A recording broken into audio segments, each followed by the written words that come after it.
Islamic ক্যালিগ্রাফির উৎপত্তি হয়েছিল তখন, যখন মহানবী হযরত মুহাম্মদ সাল্লাল্লাহু আলাইহি ওয়াসাল্লামের কাছে কোরআন নাজিল হয়েছিল।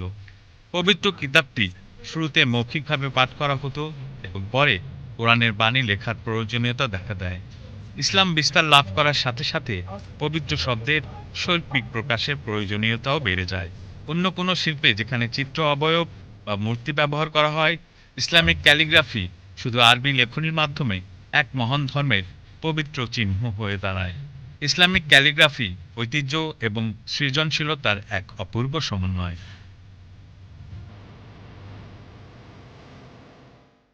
আরবি অক্ষরের জটিল বাঁক, ঘূর্ণন এবং ঢেউগুলি প্রতিটি শব্দকে এক একটি শিল্পকর্মে পরিণত করে।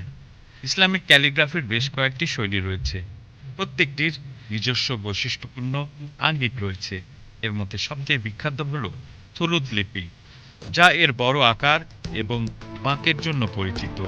এই শৈলীটি প্রায়শই স্থাপত্য খোদাইয়ের জন্য ব্যবহৃত হয়, বিশেষ করে মসজিদ, প্রাসাদ এবং স্মৃতিস্তম্ভের দেয়ালে শোভা পায় এটি। আরেকটি অনন্য শৈলী দিওয়ানি, যা উসমানী যুগে সৃষ্টি হয়েছিল।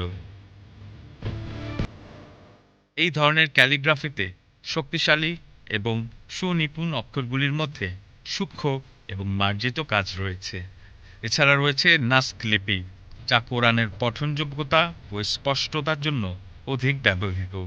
ইসলামিক ক্যালিগ্রাফি অন্য শিল্পধারা থেকে আলাদা, কারণ এই শিল্প শুধু গ্যালারি বা জাদুঘরে সীমাবদ্ধ নয়, বরং যুগ যুগ ধরে এটি মুসলিম বিশ্বে ইমানি শক্তি ও নান্দনিকতার এক অপূর্ব শৈল্পিক ভাষা।